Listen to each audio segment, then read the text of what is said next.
2 kilo கறி எடுத்து கொடுத்தனுங்க. ஏங்க நான் கேட்கிறேன், அந்த காலத்துல தாயுடைய சமையல் மாமியா கிட்ட கத்துக்குவா, அம்மா கிட்ட கத்துக்குவா. இப்ப பூரா யூடியூப்ல விளம்பரத்தை அந்த சேனலை பார்த்து சமைச்சிருக்கிறான்.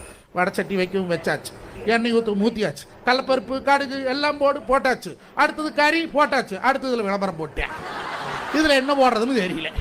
தண்ணி ஊற்றணுமா எண்ணெய் ஊற்றணுமா, விட்டுட்டா நல்லா தீ பிடிச்சி குபு குபுன்னு இந்த கோயில குண்டம் எரியும் பாருங்க, அது மாதிரி எரியுது. பக்கத்து வீட்டுக்காரன் மஞ்சநாதரோடு தீ பிடிச்சிருச்சுன்னு அவன் 100 ஃபயர் சர்வீஸுக்கு போன் பண்ணிட்டேன்.